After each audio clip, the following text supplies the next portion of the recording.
बच्चे यहीं पर हम इकोलॉजिकल सैनिटेशन के बारे में डिस्कस कर लेते हैं। हमें पता है हमारी जो ह्यूमन एक्सक्रीटा है, इस ह्यूमन एक्सक्रीटा को वॉश आउट करने के लिए लार्ज अमाउंट ऑफ वाटर भी लग रहे हैं, उससे बहुत ज्यादा पानी खर्चा हो रहा है ना डिस्पोज ऑफ करने के लिए ह्यूमन एक्सक्रीटा। लेकिन हमारे ह्यूमन एक्सक्रीटा को डिस्पोज ऑफ करने के लिए पानी की जरूरत ही नहीं है। ठीक, उसके लिए ये इकोलॉजिकल सैनिटेशन सिस्टम आपको बनाया गया है। It is a sustainable development to handle the human excreta. हमारे ह्यूमन एक्सक्रीटा को हैंडल करने का बहुत ही सही तरीका है बच्चे, और ये हाइजीनिक कॉस्ट इफेक्टिव तरीका है। हमें पता है बच्चे, अगर हम काउ डंग की बात करें, काउ डंग को यूज किया जा रहा है एज ए नेचुरल फर्टिलाइजर, उसी तरह हम ह्यूमन एक्सक्रीटा को भी यूज कर सकते हैं एज ए नेचुरल फर्टिलाइजर। और ये काम पॉसिबल हो पाया with the help of dry composite toilet बनाकर। क्या बनाया गया? ड्राई कंपोजिट टॉयलेट्स बनाए गए बच्चे। और जो ड्राई कंपोजिट टॉयलेट्स होते हैं, इनके अंदर जो ह्यूमन एक्सक्रीटा है ना, इसके थ्रू जो ह्यूमन एक्सक्रीटा वॉश आउट किया जा रहा है, उस ह्यूमन एक्सक्रीटा को दोबारा यूज कर लेते हैं। They are recycled into resources. Natural fertiliser की तरह उसको रिसाइकिल करके यूज किया जाता है ह्यूमन एक्सक्रीटा को। ठीक है, और यहाँ पर एक नाम लिखा है इस ecological sanitation dry composite toilet का, मैंने नाम लिखा हुआ है, दैट इज इकोसन टॉयलेट, है ना। इकोलॉजिकल सैनिटेशन का शॉर्ट फॉर्म है इकोसन टॉयलेट। ठीक है, तो they are the dry composite toilet जो कि बनाए गए आपके हैंडल करने के लिए ह्यूमन एक्सक्रीटा को, है ना। They are properly running in the Kerala and Sri Lanka, वहां पर यूज किए जा रहे हैं इनको। ये बात होगी हमारी इकोलॉजिकल सैनिटेशन के बारे में। अब हम बात करेंगे बच्चे सीवेज ट्रीटमेंट के बारे में। यहाँ पर हम सीवेज ट्रीटमेंट प्लांट के बारे में डिस्कस करने वाले हैं। सीवेज ट्रीटमेंट प्लांट कहाँ बनाए जाते हैं? तो जो हमारी जो मेजर जो रिवर है, जैसे गंगा, यमुना, ये जिन जिन शहरों से पास हो रही है, उन शहरों का जो टोटल सीवेज जो कलेक्ट हुआ है, उसको water body directly in river के अंदर ड्रेन करने से पहले उसको पूरी तरह से ट्रीट किया जा रहा है। उसके ट्रीटमेंट के बाद उसको ड्रेन किया जा रहा है उन रिवर के अंदर, ताकि उन रिवर का पानी कम पॉल्यूट हो, है ना। बाकी सारी चीजें आप डिस्कस करके आए हो कि वाटर पॉल्यूशन के पीछे क्या क्या रीजन है, तो वही हम डिस्कस करने वाले हैं यहाँ पर कि सीवेज ट्रीटमेंट प्लांट के अंदर सीवेज ट्रीटमेंट कैसे किया जाता है। तो यहाँ पर दो स्टेप में ट्रीटमेंट हो रहा है, primary treatment and secondary treatment. Primary treatment में क्या कर रहे हैं बच्चे? सिंपली वो जो सीवेज को एक लार्ज टैंक के अंदर पास कराते हैं। जो लार्ज टैंक है इसको हम बोलते हैं प्राइमरी सेटलिंग टैंक। ठीक है, तो जो टोटल सीवेज जो कलेक्ट हुआ है पूरे टाउन का, उसको हम एक लार्ज बड़े से टैंक के अंदर पास कराते हैं, और उस टैंक को बोल रहे हैं प्राइमरी सेटलिंग टैंक।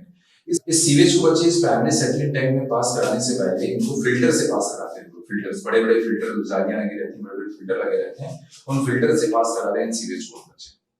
और जब यहाँ से ये पास होगा तो क्या होगा सर? जो भी फ्लोटिंग डेब्रिस हैं, जो तैरते हुए पॉलीथीन है, बाकी सारी चीजें, जो लार्ज बड़े बड़े जो सॉलिड पार्टिकल हैं, वो सारी चीजें इधर ही फिल्टर से छन के एक साइड रह जाएंगी।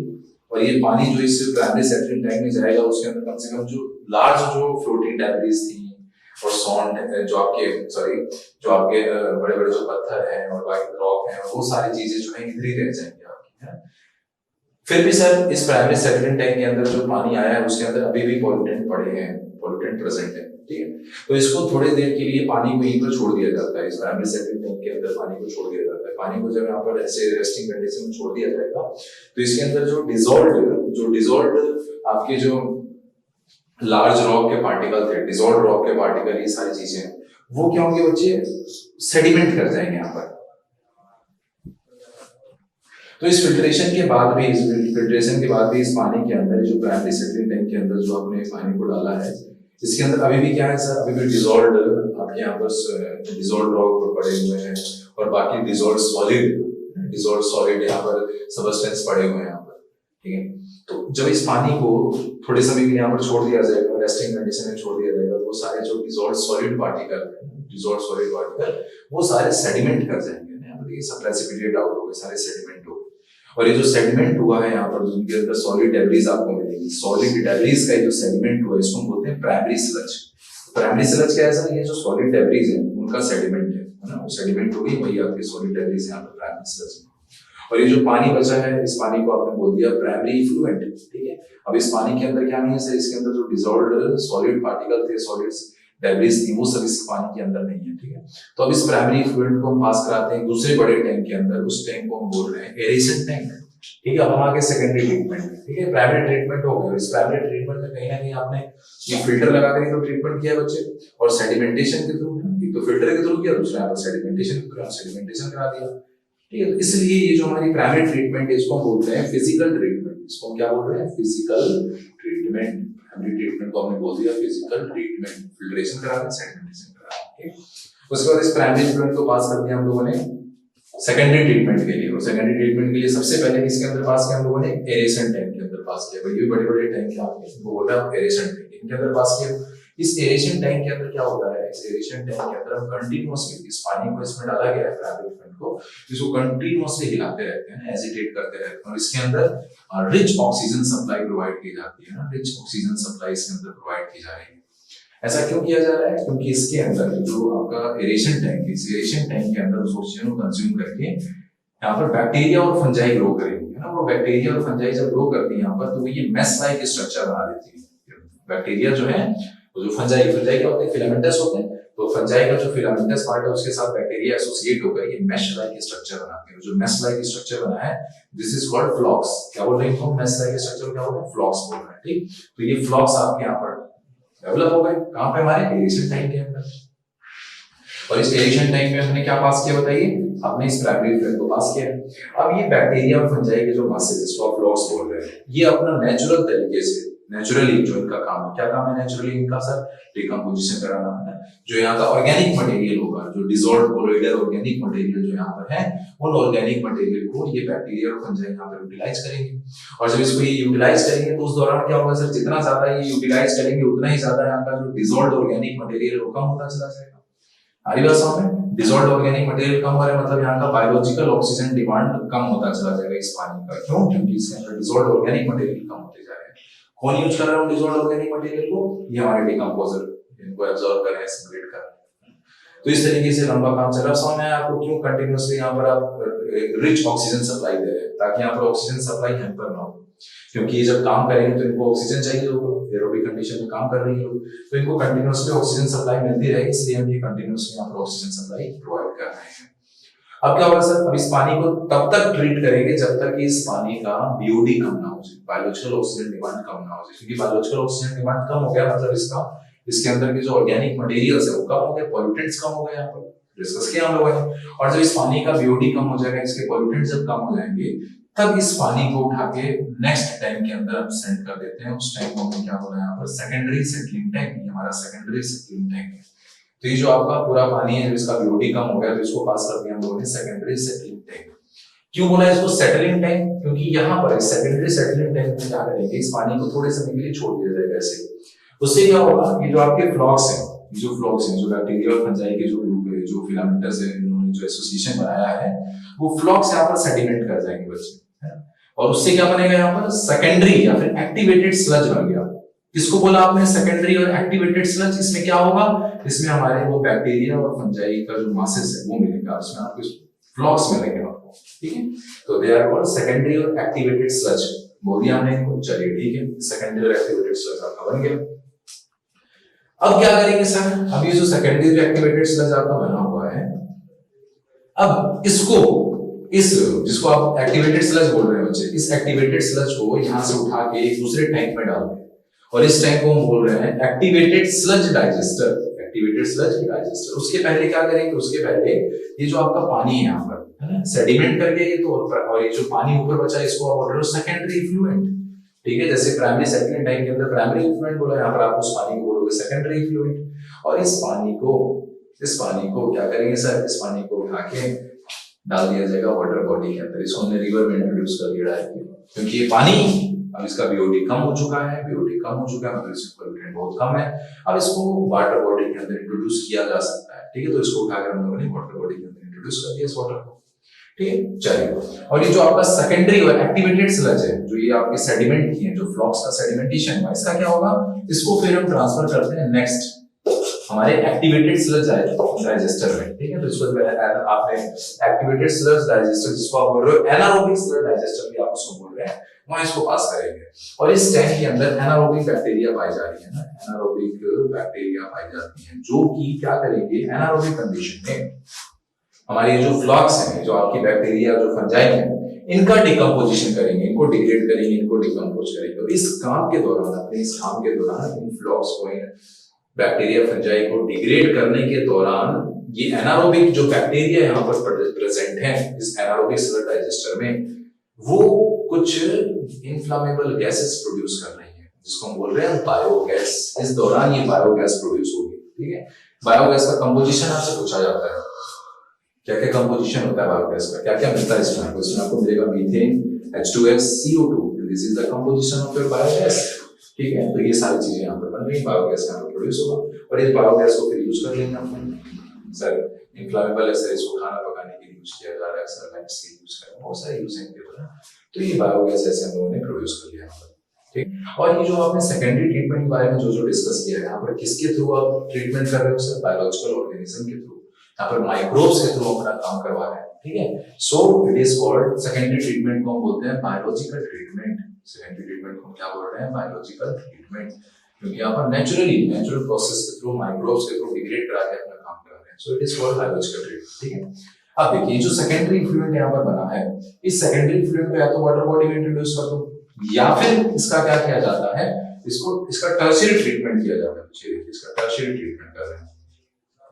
ये टर्शियरी ट्रीटमेंट में क्या होता है बच्चे, इसको फिर पास करते हैं दूसरे टैंक के अंदर, और इस टैंक में जो पानी पास किया गया है, इस पानी का ओजोन ट्रीटमेंट, क्लोरीन ट्रीटमेंट है ना, यूवी रे से ट्रीटमेंट करा रहे हैं, इसका डिसइंफेक्शन करा रहे हैं, पानी का डिसइंफेक्शन करा रहे हैं, और इसके बाद ये पानी जो है ये ड्रिंकिंग वाटर की तरह यूज हो जा रहा है। ठीक है, डायरेक्टली इसको हम हाउस होल्ड एक्टिविटीज में यूज कर रहे हैं, ड्रिंकिंग वाटर के लिए यूज कर रहे हैं, बहुत सारी चीजें यहाँ पर। ठीक है, ओजोन ट्रीटमेंट करा रहे हैं, इसका क्लोरीन ट्रीटमेंट, यूवी रेस है ना, दिस इज फॉर डिसइंफेक्शन। क्या करें इसका, डिसइंफेक्शन कर रहे हैं। तो इसको, ये जो प्रोसेस है टर्शियरी ट्रीटमेंट, इसको बोलते हैं फिजियोकेमिकल ट्रीटमेंट, फिजियोकेमिकल ट्रीटमेंट। ठीक है, यूवी रेस, ओजोन, ये सारी चीजें यूज कर रहे हैं, क्लोरीन ट्रीटमेंट कर रहे हैं, is called physiochemical treatment, disinfection कर रहे हैं पानी का। तो ये हमने ओवरऑल सीवेज ट्रीटमेंट के बारे में डिस्कस कर लिया बच्चे। और ये जो सीवेज ट्रीटमेंट हमने देखा बच्चे कितना यूजफुल है, इससे हम सीवेज को ट्रीट करके वाटर बॉडी में इंट्रोड्यूस करें, उससे रिवर का पॉल्यूशन कम हो रहा है। तो हमारी ministry of environment and forest ने इसकी इंपॉर्टेंस को देखते हुए Ganga action plant and Yamuna action plant जो है वो प्रपोज किया। इसके अंतर्गत क्या किया जा रहा है, ज्यादा से ज्यादा सीवेज ट्रीटमेंट प्लांट बनाए जा रहे हैं हमारे जो लार्ज रिवर, मेजर रिवर है उनके ऊपर, ताकि उनमें जो वाटर इंट्रोड्यूस किया जाए, उनमें जो सीवेज डाला जाए उसको प्रॉपर्ली ट्रीट करके फिर डाला जाए। तो इसके अंतर्गत हमारे गंगा एक्शन प्लांट और यमुना एक्शन प्लांट के अंतर्गत क्या हो रहा है सर, ज्यादा से ज्यादा सीवेज ट्रीटमेंट प्लांट बनाने की योजना है। अब हम बात करें बच्चे सॉलिड वेस्ट के बारे में। सॉलिड वेस्ट में क्या आते हैं, वो सारे मटेरियल जो अपने घरों से बाहर सॉलिड की फॉर्म में कैसे आउट कर रहे हैं, ज्यादा सॉलिड वेस्ट। अगर म्युनिसिपल सॉलिड वेस्ट की बात करें तो म्युनिसिपल सॉलिड वेस्ट में क्या है, वो वेस्ट मटेरियल, वो सॉलिड वेस्ट जो हमारे घरों से, ऑफिस से, स्कूल से, फैक्ट्री से जो बाहर निकाले जा रहे हैं, they are called municipal solid waste.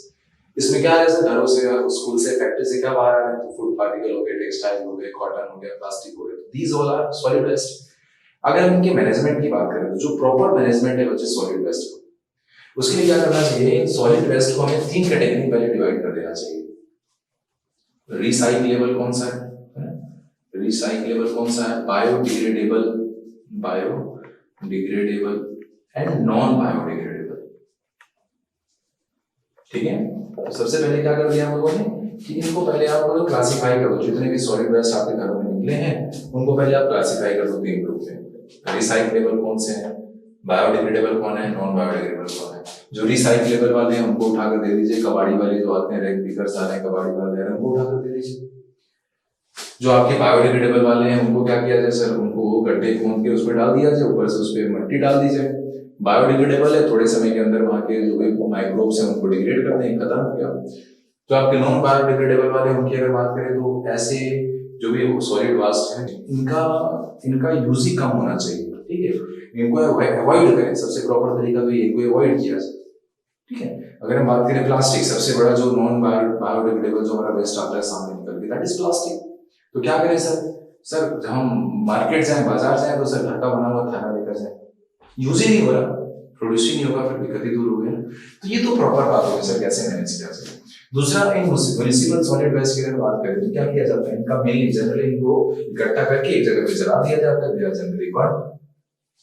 लेकिन इनको जो आपने इकट्ठा करके जला दिया, ये जो सॉलिड वेस्ट है ये पूरी तरह से जलते नहीं है। जब पूरी तरह से जलते नहीं है तो फिर वो कई तरह की फ्लाइज, मस्कीटो, उनके लिए ब्रीडिंग ग्राउंड बन गया, वहां पर कई तरह के आपके मक्खियां, मच्छर वहां पर पैदा हो रहे हैं, जिससे होने वाली कई सारे डिजीज हो रही है वहां से, है ना, सारे जो वेक्टर मॉर्म डिजीज है फिर वहां से आपको हो रही है कम्युनिटी में, बिल्कुल लोगों को। तो ये बात हुई सर, जो कि नहीं होना चाहिए। जनरली जो बर्न किया जा रहा है ऐसा नहीं, ये प्रैक्टिस सबसे बेकार है सर, क्योंकि सर पूरी तरह से जल नहीं रहे हैं, they are acting as a building block for the right lines. दूसरा सर जो अप्रोच डेवलप है दैट इज सैनिटरी लैंडफिलिंग। तो क्या करते हैं सर, सॉलिड वेस्ट को इकट्ठा करते हैं, गड्ढा खोद के डाल देते हैं, ऊपर से मिट्टी लगा दी है लोगों ने। तो ये एक प्रॉपर तरीका मिल रहा था सही तरीके से डिस्पोज ऑफ करने का। लेकिन इस सर मेट्रो सिटीज की बात करें बच्चे, वहां पर इतना ज्यादा ये सॉलिड वेस्ट प्रोड्यूस हो रहा है कि ये जो सैनिटरी लैंडफिल है बच्चे, ये भी उतना ही यूजेबल नहीं रह गया है। इसकी दिक्कतें क्या आ रही है, अगर आपसे पूछा जाए कि सैनिटरी लैंडफिल के साथ सबसे बड़ी दिक्कत क्या है, सबसे बड़ी दिक्कत है बच्चे इनके जो केमिकल्स हैं। जो गड्ढा खोदा गया है उस गड्ढे के साथ क्या होता है सर, अंडरग्राउंड जो वाटर रिसोर्स है हमारा, उनके इनके जो केमिकल्स हैं, जो गड्ढे में डाले गए जो भी सॉलिड वेस्ट, उनके जो केमिकल्स होते हैं उनका सीपेज हो रहा है सर। वो केमिकल लीक कर जा रहे हैं अंडरग्राउंड वाटर बॉडीज, उनको पॉल्यूट कर रहे हैं। तो इसके साथ सबसे डेंजर जो है that is seepage of the chemicals to the underground water resource. Underground water resource को तो पॉल्यूट करें, सबसे बड़ा डेंजर हो गया। तो ये हमने बात कर लिया अपने सॉलिड वेस्ट के बारे में। वही अगर हम बात हमसे पूछा जाता है बताइए हॉस्पिटल जो वेस्ट है उनको कैसे मैनेज किया जाए, तो हॉस्पिटल वेस्ट की बात करें बच्चे, तो इनके अंदर जो हॉस्पिटल से निकलने वाला जो कचरा होता है उसमें बहुत सारे बैक्टीरिया है ना, अलग अलग हार्मफुल पैथोजेंस होते हैं। उनको मैनेज करने का सबसे प्रॉपर तरीका होता है इंसिनरेशन। हाई टेम्परेचर प्रेशर पे उनको क्या किया जा रहा है, जला दिया जा रहा है, दैट इज कॉल्ड इंसिनरेशन। ये बेस्ट प्रॉपर तरीका है आपके हॉस्पिटल वेस्ट को हैंडल करने का। फिर पूछा जाता है आपसे बताइए इलेक्ट्रॉनिक वेस्ट, जिसको आप ई वेस्ट बोलते हो, उनको कैसे हैंडल किया जाए। तो अगर वो इररिपेयरेबल कंप्यूटर वगैरह इररिपेयरेबल इलेक्ट्रॉनिक वेस्ट है तो उसका बेस्ट मेथड क्या बच्चे, लैंडफिल या फिर इंसिनरेशन करा रहे हैं, ठीक है। और अगर आपसे ओवरऑल बेस्ट मेथड पूछा जाए कि ओवरऑल बेस्ट मेथड बताओ इलेक्ट्रॉनिक वेस्ट को हैंडल करने का, तो that is your recycling. Recycling is the best method, ठीक है, to handle the electronic waste.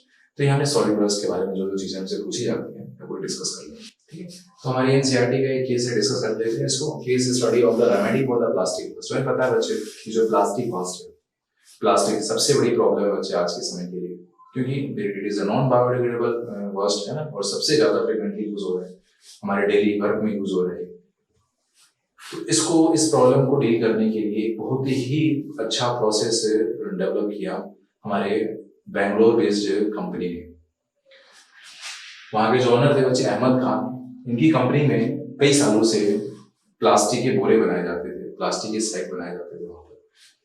तो इन्होंने क्या किया बच्चे, इन्होंने भी देखा, इन्होंने भी इस चीज को नोटिस किया कि प्लास्टिक वेस्ट जो है ये बहुत ही बड़ा एक प्रॉब्लम है। तो इसको डील करने के लिए इन्होंने वहां पर प्लास्टिक, सबसे पहले इन्होंने क्या किया बच्चे, प्लास्टिक के फाइन पाउडर बनाए जिसको पॉलीब्लेंड बोला, ठीक है। पॉलीब्लेंड इन्होंने बनाया, इनकी कंपनी में पॉलीब्लेंड बनाया। पॉलीब्लेंड क्या होता है, it is a fine powder of the modified plastics. Modified plastic के फाइन पाउडर होते हैं। और इन पॉलीब्लेंड को वहां की जो इंजीनियरिंग कॉलेज थी, आरबी इंजीनियरिंग कॉलेज वहां का था बैंगलोर का, वहां के इंजीनियरिंग कॉलेज के साथ कोलैबोरेट करके इन्होंने इस पॉलीब्लेंड को बिटुमिन के साथ मिक्स करके, बिटुमिन जो कि रोड बनाने के लिए यूज किया जाता है, बिटुमिन के साथ मिक्स करके इस मिक्सचर को यूज किया रोड बनाने के लिए। This mixture was used to lay road. और जब इस मिक्सचर से रोड बनाया गया तो देखा कि बच्चे उस रोड के अंदर जो बिटुमिन था, अब उस बिटुमिन की जो वाटर रिपेलेंट प्रॉपर्टी थी वो बहुत ज्यादा बढ़ गई थी। और विटामिन की वाटर रिपेलेंट प्रॉपर्टी बढ़ जाएगी तो इससे क्या होगा सर, उस रोड पे पानी ज्यादा इकट्ठा नहीं होगा, तो रोड पे पानी नहीं लगेगा तो रोड की लाइफ ऐसे ही बढ़ गई। तो ऐसा करने से क्या हुआ, it enhance the water repellent property of the vitamin, जिससे रोड की लाइफ जो है वो बढ़ गई। तो इस तरह से अभी हमारे बैंगलोर की अगर बात करें तो वहां पर कई किलोमीटर के रोड ऐसे बनाए गए विटामिन और पॉलीब्लेंड मिक्स करके ना। इससे और क्या फायदा हुआ, तो जो रैक पिकर, जो कबाड़ी वाले थे, वो पहले उनको 40 पैसे मिलते थे पर केजी के, 40 पैसे उनको पर केजी का मिल रहा था, है ना, प्लास्टिक का। लेकिन अब ये बहुत ही अच्छे काम में यूज हो रहा है, बहुत ज्यादा इसका डिमांड बढ़ गया ऐसा होने से, पॉलीब्लेंड बनने से। तो वही रैक पिकर, वही कबाड़ी वालों को अब 6 रुपए मिल रहे बच्चे, अब 6 रुपए पर केजी दिया जा रहा था उनको प्लास्टिक का। उनके लिए भी देख रहे हैं कितनी अच्छी बात हो गई। तो ये बात थी बच्चे कैसे प्लास्टिक वेस्ट को कैसे हैंडल किया गया। आज के समय बच्चे एग्रीकल्चर प्रोडक्टिविटी को बढ़ाने के लिए हमारे पूरा का पूरा जो एग्रीकल्चर है वो केमिकल फर्टिलाइजर में बेस्ड हो चुका है। लेकिन वो जो केमिकल फर्टिलाइजर है हमारे सॉइल को पोल्यूट कर, इस दिक्कत को दूर करने के लिए हमारे हरियाणा के किसान हैं रमेश चंद्र नागर साहब, उन्होंने ऑर्गेनिक फार्मिंग का कॉन्सेप्ट, इंटीग्रेटेड ऑर्गेनिक फार्मिंग का कॉन्सेप्ट दिया हुआ है, ठीक है। इन्होंने जीरो वेस्ट प्रोसीजर के बारे में समझाया बच्चे, इन्होंने जीरो वेस्ट प्रोसीजर के बारे में समझाया, इन्होंने उसको प्रैक्टिस भी किया। तो आज की अगर हम बात करें बच्चे, तो एग्रीकल्चर प्रोडक्टिविटी को बढ़ाने के लिए हम टोटली केमिकल फर्टिलाइजर पे डिपेंड हो चुके हैं। और वो केमिकल का फर्टिलाइजर क्या कर रहे हैं, हमारे सॉइल को पॉल्यूट कर रहे हैं। ठीक है, हमारे सॉइल की जो फर्टिलिटी वो लॉस हो जा रही है over the long period of time. ठीक है, तो इन सब दिक्कतों को ओवरकम करने के लिए हमारे रमेश चंद्र तागर साहब, ठीक है, हरियाणा के ये किसान है, रमेश चंद्र तागर साहब ने इंटीग्रेटेड ऑर्गेनिक फार्मिंग का कॉन्सेप्ट दिया। ठीक, इन्होंने जीरो वेस्ट प्रोसीजर पे प्रैक्टिस की। जीरो वेस्ट प्रोसीजर का मतलब क्या हो रहा है कि एक जगह का जो वेस्ट है उसको दूसरी जगह यूज करें, दूसरी जगह का जो वेस्ट है उसको तीसरी जगह यूज करें। अब इसको समझने की कोशिश करते हैं बच्चे। इन्होंने क्या किया, इन्होंने एक साथ bee keeping, dairy farming, composting, agriculture, ये सारी चीजें एक साथ इन्होंने प्रैक्टिस की। अब बी कीपिंग से क्या हो रहा है सर, बी कीपिंग किया उन्होंने, तो खेतों के साथ उन्होंने बी कीपिंग कर ली।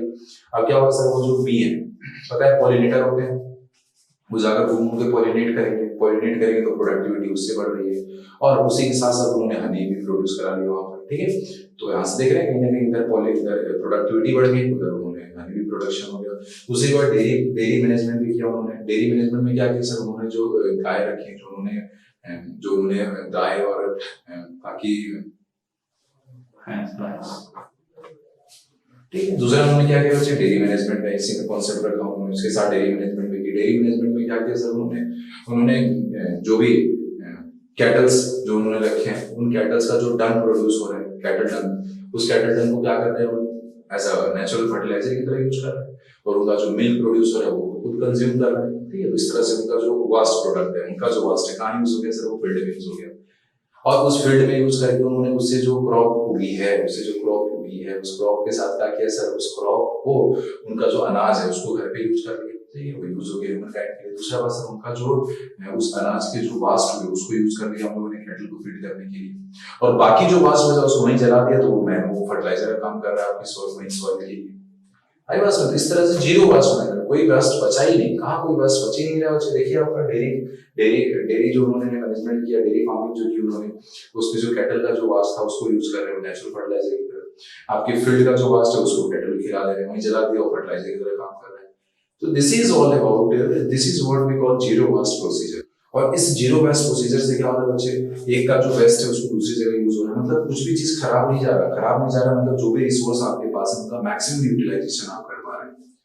ठीक है, और इस तरह से उन्होंने बच्चे अपना वहां पर हरियाणा किसान वेलफेयर क्लब भी तैयार कर लिया, जिसके अंदर मोर देन 5000 फार्मर्स हैं।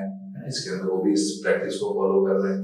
और ये कहीं ना कहीं देख रहे हैं बच्चे, इस तरह से ये कितने अच्छे तरीके से आप अपने जो सॉइल है उसको पॉल्यूट होने से बचा पा रहे हैं, केमिकल फर्टिलाइजर पे जो डिपेंडेंसी उसको कम कर रहे हैं। तो this is the case study for organic farming. Next हम डिस्कस करते हैं बच्चे रेडियो एक्टिव वेस्ट के बारे में। तो जब शुरू में न्यूक्लियर एनर्जी से जब इलेक्ट्रिसिटी बनना स्टार्ट हुई, तो उस टाइम पे तो ये लगा कि it is a pollution free method to produce electricity. लेकिन बाद में देखा गया कि इससे बहुत सारे प्रॉब्लम है। तो अगर हम बात करें जो रेडियो एक्टिव मटेरियल है, उनको हैंडल करने में सबसे बड़ी दिक्कत क्या आ रही है, मैं तो दो मेन दिक्कत मैंने लिखी बच्चे। एक तो उनका एक्सीडेंटल लीकेज, जहाँ पर उनको यूज किया जा रहा है वहां से लीक कर रहा है वो। फिर रेडिएशन है ना, रेडियो एक्टिव रेडिएशन लीक करेंगे तो क्या होगा सर, उससे रेडिएशन में बहुत हाई डोज के हैं तो डेथ भी करा देंगे। लो डोज में तो म्यूटेशन करा रहे हैं, various types of cancer, various type of disorder करा रहे हैं। सब पढ़ा हम लोगों ने म्यूटेशंस होते हैं सर, इनके रेडिएशन जो है म्यूटेशंस का काम करेंगे, म्यूटेशन कराएंगे वो। ठीक है, तो ऐसा इंसिडेंट कहाँ देखने को मिला, तो एक आपका 3 mile Iceland and 3 mile island और चेरनोबिल। ये जो दो इंसिडेंट है, 3 माइल आइलैंड और चेरनोबिल इंसिडेंट जो है, they are associated with the accidental leakage of the radioactive material. तो पहला क्वेश्चन तो यही हो गया आपका कि 3 माइल आइलैंड या फिर चेरनोबिल इंसिडेंट किससे रिलेटेड है, हो गया रेडियोएक्टिव लीकेज से। क्वेश्चन आता है। दूसरा क्या दिक्कत आ रही है बच्चे, इनका सेफ डिस्पोजल, क्योंकि इनका अगर प्रॉपर सेफ डिस्पोजल नहीं किया गया तो फिर रेडिएशन निकलता रहेगा, वहां से एमिट होता रहेगा और फिर वो प्रॉब्लम कॉज करेगा। तो कैसे इनका सेफ डिस्पोजल कैसे करना चाहिए, तो इनको पहले पूरी तरह से प्री ट्रीटमेंट करेंगे, है ना, पूरा प्री ट्रीटमेंट करेंगे, सफिशिएंट प्री ट्रीटमेंट, ताकि अब ये बहुत ज्यादा रेडियोएक्टिव ना बचे, है ना। तो प्रॉपर प्री ट्रीटमेंट के बाद क्या करते हैं, इनको सील्ड कंटेनर में लगभग 500 मीटर की गहराई में इनको रखा जाता है। सील्ड कंटेनर्स में इनको लगभग 500 मीटर डीप इनको ले जाकर रखा जा रहा है। ठीक है, तो ये बात है यहाँ पर है कैसे रेडियोएक्टिव वेस्ट को हैंडल करें। अब डिस्कस करेंगे बच्चे हम green house effect and global warming के बारे में। ग्रीन हाउस इफेक्ट को समझने के लिए एक छोटा सा एग्जांपल लेते हैं। जब हम कभी कार में कहीं घूमने जाते हैं और उस कार को हम जब पार्क कर देते हैं धूप में, और पार्क करने के बाद दोबारा जब उस कार में जाके आप बैठते हो तो आपको बहुत ज्यादा गर्मी फील होती है। ऐसा क्यों हो रहा है, आपको बहुत ज्यादा गर्मी क्यों लग रही है? या फिर अगर आप कार को सनलाइट में पूरी धूप में खड़ी पार्क करके उसी के अंदर बैठे रहो तो वहां पर आपको उस कार के अंदर बहुत ही ज्यादा गर्मी फील होगी एज कम्पेयर टू अगर आप उस कार के बाहर उसी धूप में खड़े रहो। ऐसा क्यों हो रहा है? तो this is your green house effect, this is global warming. क्या हो रहा है देखिए यहाँ पर, तो ये जो हमारी कार है देखिए, ठीक है, मान लीजिए कार है, ठीक है, लाइट भी लगा दिया आपने। तो जब इस कार के अंदर बाहर से लाइट आती है, ठीक है, इनके जो दरवाजे विंडोज हैं चूंकि बंद है ना, बंद विंडो से लाइट अंदर आ गई। अब वो लाइट जब अंदर आ रही है तो वो ज्यादा एनर्जी वाली है, ज्यादा एनर्जी वाली आराम से पेनिट्रेट कर जा रही है, लेकिन इसके अंदर आने के बाद इसकी कुछ तो एनर्जी कंज्यूम हो जाएगी, यहाँ पर है कि नहीं बच्चे, कंज्यूम हो जाएगी, एब्जॉर्ब कर लिया। अब जब ये लाइट, अब यही लाइट जब बाहर निकलना चाहती है, जब ये लाइट बाहर निकलने की कोशिश करेगी तो अब इस टाइम पर इसकी एनर्जी कम हो चुकी है, इसकी वेवलेंथ बढ़ चुकी है, अब ये लेस एनर्जी वाली हो चुकी है। लेस एनर्जी होने की वजह से अब ये लाइट, अब ये जो लाइट है ये इस विंडोज को पेनिट्रेट करके बाहर नहीं जा पाती है, अंदर तो आ गई लेकिन अभी बाहर नहीं जा पा रही और इसी के अंदर रह जा रही है। हरी बात समझ, क्योंकि जब अंदर आई थी तो एनर्जी ज्यादा थी, पेनिट्रेट करके अंदर आ गई थी, लेकिन अंदर आने के बाद एब्जॉर्ब होने की वजह से एनर्जी कम हो गई, वेवलेंथ बढ़ गई, अभी बाहर निकल नहीं पा रही है, एनर्जी कम होने की वजह से पेनिट्रेट करके बाहर नहीं निकल पा रही है, जिसकी वजह से कंटिन्यूअसली क्या होगा, इसके अंदर, इस कार के अंदर लाइट जो है वो अकोमोडेट होती रहेगी, जिसकी वजह से इस कार के अंदर हीटिंग होती चली जा रही है, इसके अंदर हीटिंग होती चली जा रही है। इसी तरीके से हमारा अर्थ भी डे बाय डे हीट हो रहा है। तो मैंने बहुत छोटे से एग्जांपल से आपके लेवल तक की जितनी बात है मैंने आपको समझाने की कोशिश की, ठीक है। इसी तरीके से हीटिंग हमारे अर्थ पे भी हो रही है बच्चे। कैसे हो रही है? तो अगर हम सन की बात करें तो सन का जो 1/4 टोटल लाइट का जो हमारे अर्थ पे गिर रहा है वो रिफ्लेक्ट कर दिया जा रहा है, 1/4 नियरली क्लाउड्स जो है उनको एब्जॉर्ब कर ले रही है और half of the total solar radiation हमारे अर्थ पर आ रही है, इंसिडेंट कर रही है।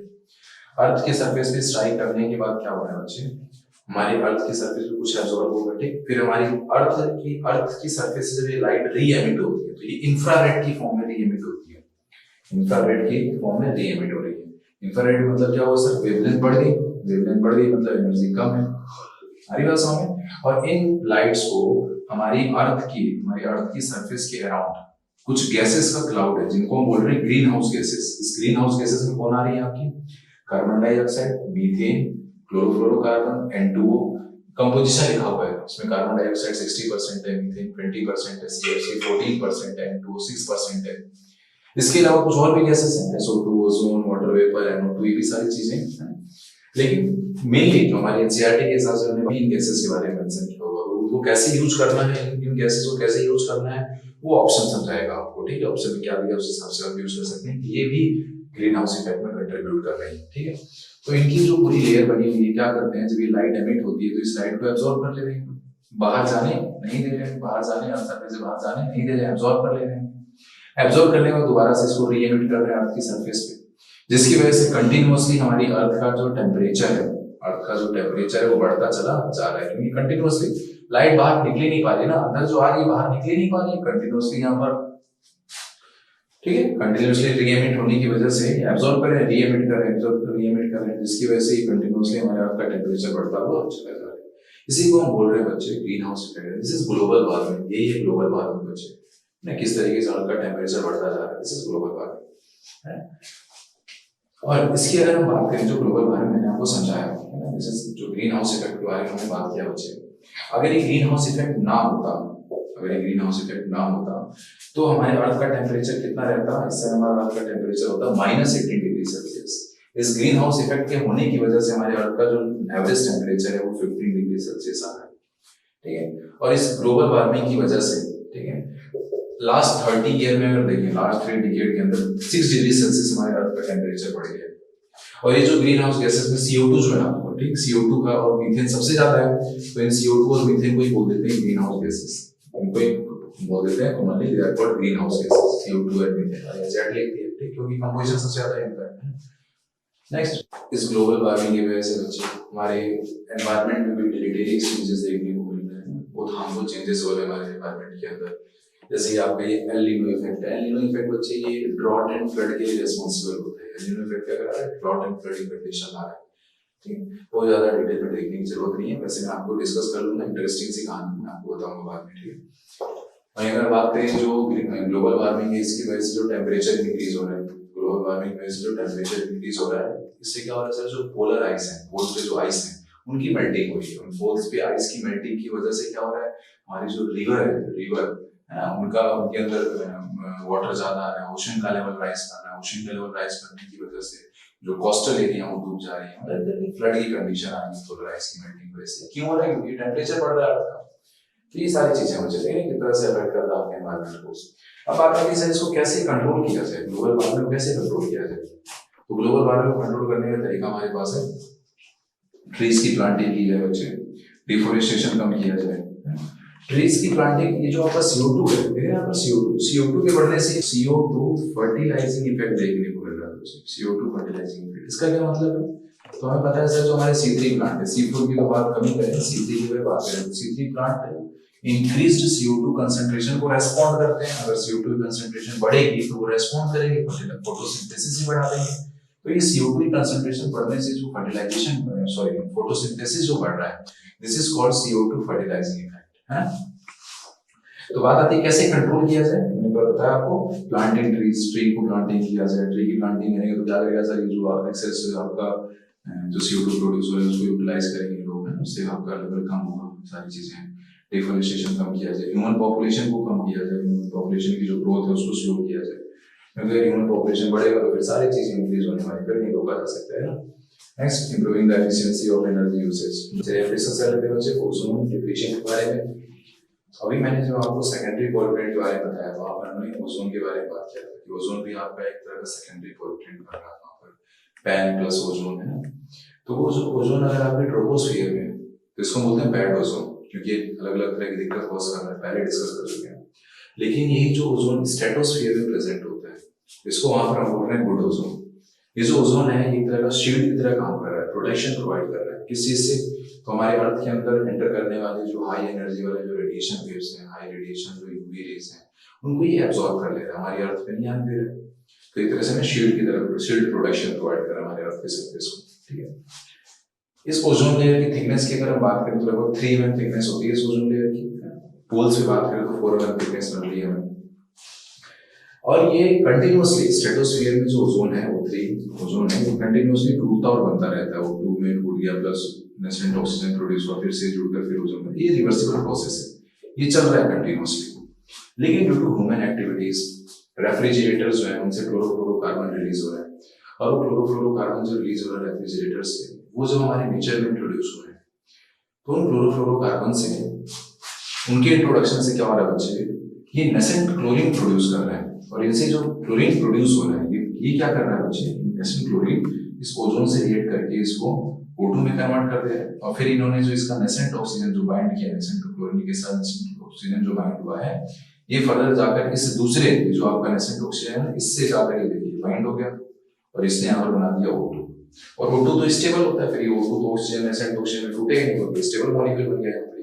तो इस तरह से इसने क्या किया, ओजोन से देखा आपने, ओजोन का जो ऑक्सीजन है इसको यहाँ से चुरा लिया, और दूसरे ऑक्सीजन से, दूसरा ऑक्सीजन जो कि किसी दूसरे ओजोन का जो रिलीज ऑक्सीजन है उसके साथ बाइंड करा के इसको O2 में कन्वर्ट कर देना। तो इस तरह से ये ओजोन को तोड़ के ऑक्सीजन में कन्वर्ट करता चला जा रहा है। और एक क्लोरीन एटम है ना, इस क्लोरोफ्लोरोकार्बन का एक chlorine atom 1 lakh ozone molecule को ऑक्सीजन में कन्वर्ट कर सकता है, और खुद यूज भी नहीं होता है, कैटलिस्ट की तरह काम कर रहा है, उसको कन्वर्ट करते चला जा रहा है। और इस वजह से ओजोन की जो लेयर की जो थिकनेस है वो कम होती चली जा रही है, जिसको हम बोल रहे हैं कि ओजोन डिप्लीशन या फिर ओजोन होल का फॉर्मेशन है। ठीक है, तो थिकनेस की बात आई तो ये क्वेश्चन यहीं पर आप और याद कर लीजिए, आपसे पूछा जाता है कि ओजोन की थिकनेस कैसे मेजर करते हैं। तो ओजोन की थिकनेस मेजर की जाती है डॉप्सन यूनिट में। ठीक है, डॉप्सन यूनिट, ये भी क्वेश्चन है।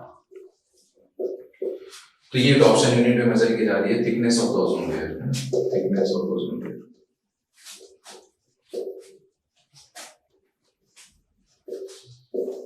चलिए, तो एक क्वेश्चन बच्चे आपको याद रखना है कि ओजोन लेयर की थिकनेस कैसे किससे मेजर करते हैं, डॉप्सन यूनिट। चलिए, अब ये ओजोन होल जो बन रहा है, इस पे क्वेश्चन पूछा जाता है, इसको सबसे पहले कहाँ देखा गया? तो सबसे पहले इसको अंटार्कटिक के रीजन में देखा गया बच्चा, विद अ सैटेलाइट निम्बस 7 जो सैटेलाइट थी उसकी हेल्प से सबसे पहले अंटार्कटिक रीजन में ये ओजोन होल देखा गया इन 1985।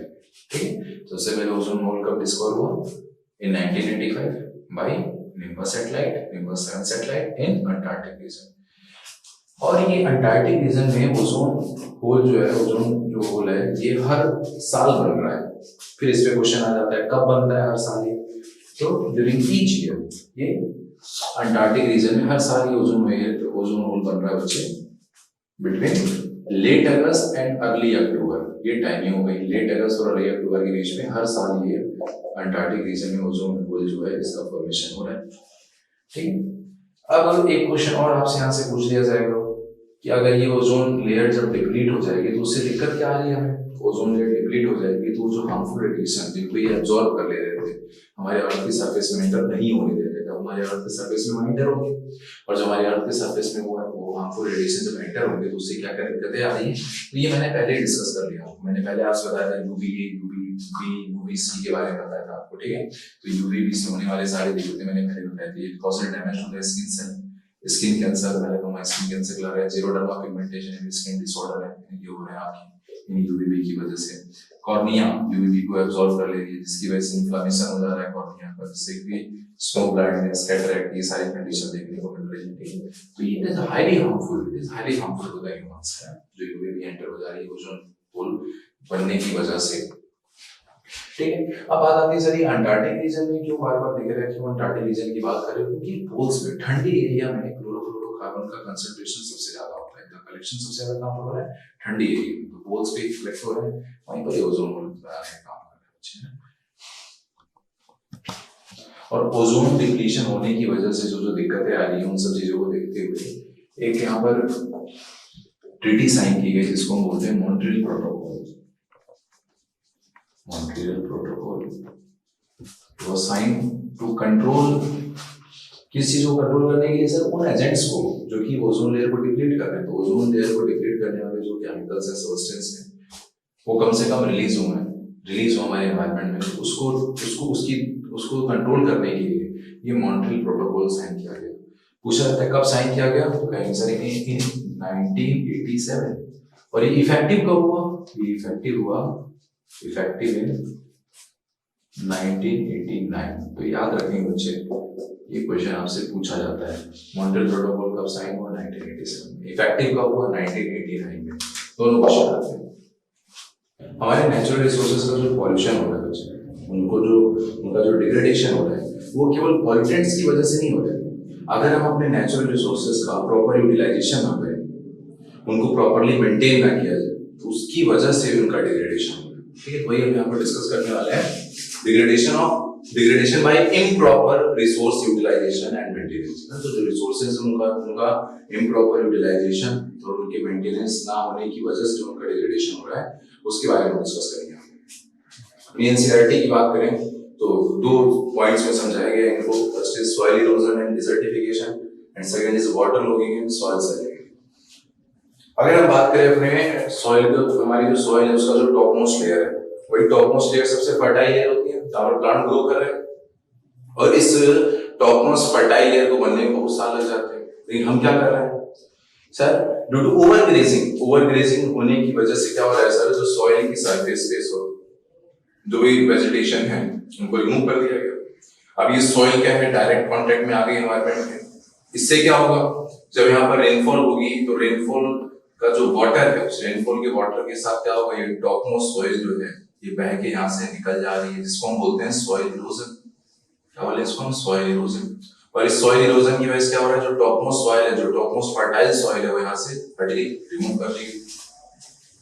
अब इसी तरह अगर ये चलता रहेगा तो जो टॉप मोस्ट सॉइल अगर यहाँ से हट गई तो फिर यहाँ पर कोई वेजिटेशन ग्रो नहीं करेगी, यहाँ पर प्लांट जल्दी ग्रो नहीं कर रहे, फर्टाइल रहेगी नहीं सॉइल।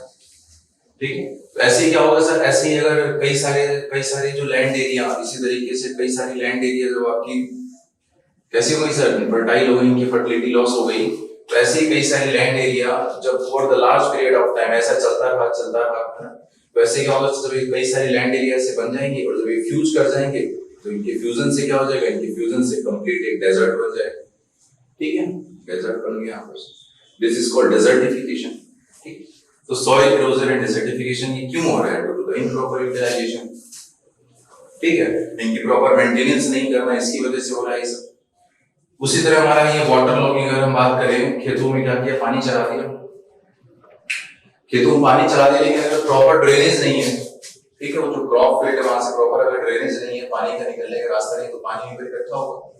और जो वाटर लॉगिंग होगी तो इसकी वजह से क्या होता है, जब वाटर इकट्ठा होता है तो ये सॉइल की सरफेस पे सॉल्ट का डिपोजिशन हो रहा है। यहाँ टू द वाटर लॉगिंग क्या होगा सर, जो पानी के हमारे जो सॉइल के हमारे जो न्यूट्रिएंट्स हैं, सारी चीजें हैं, वो इसी पर एक्युमुलेट हो रही हैं, सॉल्ट हमारे सरफेस पर, वाटर की सॉइल की सरफेस पर एक्युमुलेट हो रही है। ठीक है, जिसकी वजह से सॉइल की सैलिनिटी, हमारे सॉइल की जो सैलिनिटी है वो इंक्रीज कर रही है, सैलिनिटी सॉइल की इंक्रीज कर रही है, उसका सॉल्ट कंटेंट इंक्रीज हो रहा है। और ये जो सॉल्ट है ये एक पूरी लेयर बना देगा सॉइल की सरफेस पे। ठीक है, यहाँ तक कि ये जो सॉल्ट है बच्चे, ये हमारी जो रूट है जो कि जमीन के अंदर है, उन रूट के अराउंड भी जाकर एक्युमुलेट हो गया। और रूट के अराउंड जब सॉल्ट एक्युमुलेट हो रहा है तो फिर रूट का फंक्शन प्रॉपर नहीं हुआ, प्रॉपर एब्जॉर्प्शन नहीं कर पाएंगे, जिसकी वजह से क्या हो रहा है सर, फिर वो प्लांट की डेथ हो जा रही है। तो ये भी एक प्रॉब्लम है आपका, that is the water logging and soil salinity. तो ये सब कहीं ना कहीं क्यों हो रहा है, प्रॉपर मेंटेनेंस नहीं कर पा रहे हैं, प्रॉपर यूटिलाइजेशन नहीं हो रहा है, इसलिए दिक्कत आ रही है। अगर ये वाटर लॉगिंग नहीं होने दिया जाता तो फिर ये सैलिनिटी वाली कंडीशन आती नहीं यहाँ पर, हमारे सॉइल की सरफेस पे सॉल्ट एक्युमुलेट ही नहीं हो रहा है।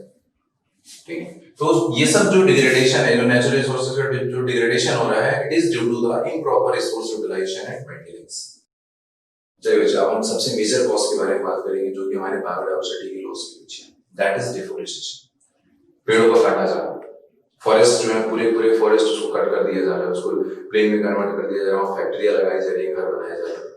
इसके पीछे सबसे बड़ा रीजन क्या है? इसके पीछे सबसे बड़ा रीजन है बच्चे, इंक्रीजिंग ह्यूमन पॉपुलेशन।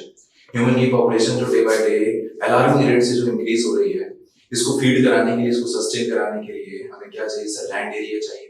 और वो लैंड एरिया कहाँ से मिलेगी सर? तो इन्हीं फॉरेस्ट को काट के क्या किया जाए, उसको लैंड एरिया में कन्वर्ट किया जा रहा है, उसको वहाँ घर बनाया जा रहा है, वहाँ फैक्ट्रीज बनाई जा रही है जहाँ लोग काम कर सकें। ठीक है, तो हमारे पास कई सारे रीजन है डिफोरेस्टेशन के पीछे। अगर हम एक इसी का वन ऑफ द रीजन हम डिस्कस करें, अगर जो कि पास में सबसे मेजर रीजन था, one of the major reason था, that is slash and burn agriculture.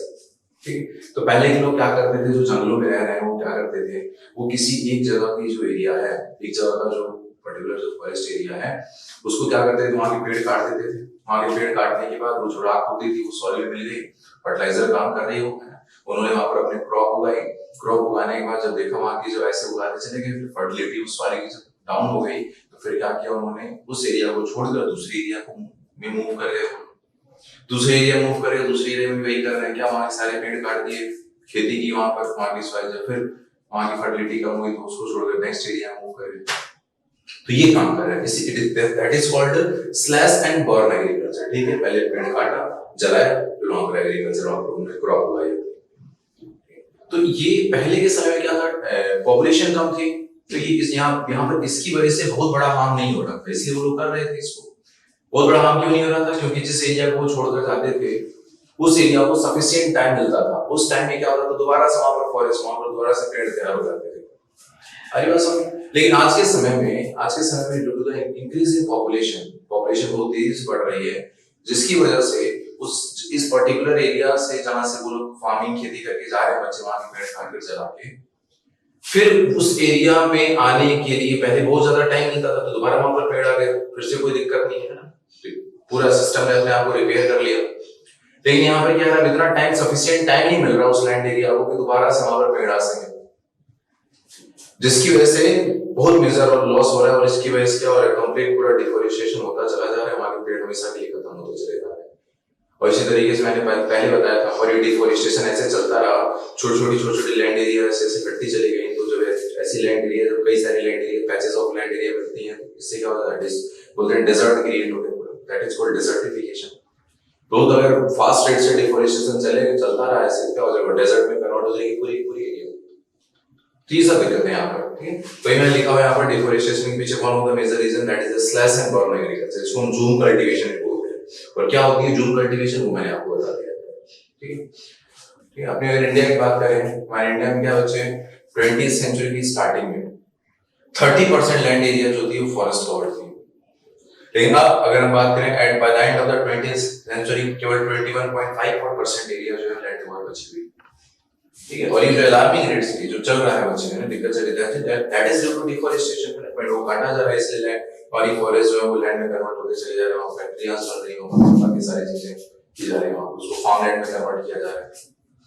Amazon rain forest को क्यों काटा जा रहा है, मैंने पहले डिस्कस किया था, सोयाबीन की खेती की जा रही है ना, जो हमारे कैटल्स हैं, कैटल्स को ग्रेज कराने के लिए वहां पर उसको ग्रासलैंड में कन्वर्ट कर दिया जा रहा है, इसे हमने डिस्कस किया पहले।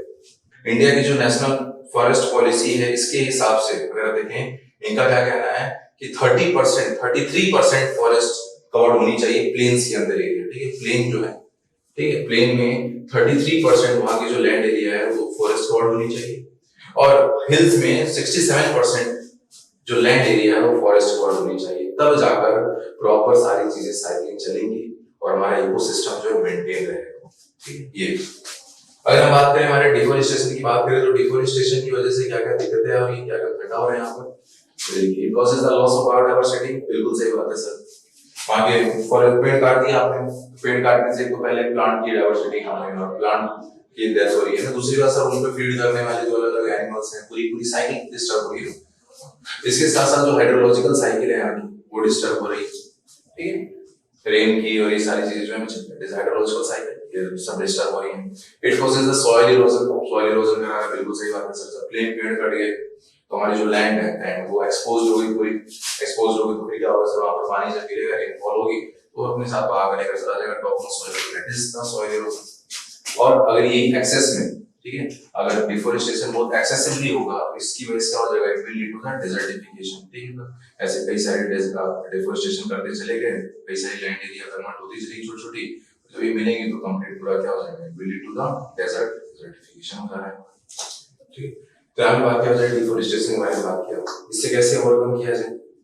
तो सर सिंपल सी बात है, पेड़ काटे जाए वहां पेड़ लगाया जाए, डिफोरेस्टेशन पेड़ लगाया जाए, प्लांटिंग की जाए ट्रीज की। हमारा जो ये डेजर्ट आप जब पेड़ काटा जा रहा है कहीं पर भी, तो ये नेचुरल एबिलिटी है हमारे नेचर की, दोबारा से आप प्लांट जो है वो नेचुरली अपने आप तो ग्रो कर जाएंगे, लेकिन इस प्रोसेस को हम थोड़ा स्पीड अप कर सकते हैं, जैसे खुद से प्लांट लगा कर। तो इसका सॉल्यूशन क्या है डिफोरेस्टेशन का, दैट इज रिफोरेस्टेशन।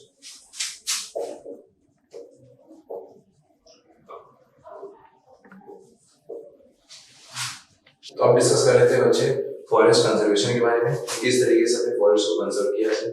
दो तरीके हमारे पास यहाँ पर, दैट इज प्रोटेक्शन और कंजर्वेशन फॉरेस्ट्री, या फिर प्रोडक्शन और कमर्शियल फॉरेस्ट्री। प्रोटेक्शन फॉरेस्ट्री मतलब क्या हुआ, उस फॉरेस्ट को कंजर्व करने के लिए वहां पर नेशनल पार्क बना दें, बायोस्फीयर रिजर्व बना दें, तो इस तरह से पूरा का पूरा फॉरेस्ट कंजर्व हो गया। यहाँ पर लोकल पर्सन की एंट्री नहीं होगी, फिर वहां पर पेड़े नहीं काटे दिए जाएंगे, अलाउ नहीं होगा। तो इससे हम लोगों ने क्या किया, फॉरेस्ट को कंजर्व कर लिया। इसको हम बोलते हैं, इस तरह का जो अप्रोच है कंजर्वेशन का, इसको बोलते हैं प्रोटेक्शन या फिर conservation forestry, by making the national park biosphere reserve बना दिया उसको हम लोगों ने। नेक्स्ट इज प्रोडक्शन और कमर्शियल फॉरेस्ट्री। इसमें क्या करते हैं, यहाँ पे दो मेथड है हमारे पास, सोशल फॉरेस्ट्री और एग्रो फॉरेस्ट्री। सोशल फॉरेस्ट्री मतलब क्या होता है, जो अनयूज्ड फार्मलैंड है, ठीक है, जो भी अनयूज्ड फार्मलैंड जैसे रोड साइड हो गए, रेल साइड हो गए, जो कि एरिया यूज नहीं होने वाली, वहां पर क्या किया जाए, वहां पर पेड़ लगा दिए जाए, यूज टू ग्रो ट्री। अगर हम बात करें रोड साइड की बात करें, जो नेशनल हाईवेज है वहां के जो अनयूज्ड जो लैंड है, अगर आपने वहां पर पेड़ लगा दिए तो आपको कई फायदे हैं। एक मैंने बताया आपको साउंड पोल्यूशन को मफलर का काम करते हैं, acting as muffling for the sound, green mufflers बोला था हमने उनको, ये कई सारे फायदे हैं। And next is agroforestry. Agroforestry क्या क्या हम लोगों ने, जो हमारी वुडी स्पीसीज हैं, जो प्लांट है, पेड़ हैं जो बड़े बड़े, उन पेड़ के अलावा जो जगह बची हुई है उस जगह में क्या करें, हमने हर्बेसियस क्रॉप ग्रो कर दें, and that is what agroforestry. क्या करें, woody species are grown in combination with the herbaceous crop. हमारी अगर इंडिया की बात करें, इंडियन गवर्नमेंट देखा भैया कि अगर लोगों को, अगर लोकल लोगों को, जहाँ पे जंगल है वहाँ के अगल बगल की जो एरियाज है वहाँ के लोकल लोगों की अगर हेल्प ली जाए उस जंगल को, उस फॉरेस्ट को कंजर्व करने के लिए, तो फिर हम और अच्छे से वहाँ पर फॉरेस्ट कंजर्वेशन कर सकते हैं। तो उसके लिए उन्होंने क्या किया, ये ज्वाइंट फॉरेस्ट मैनेजमेंट, ये आया कब आया, 1980s में।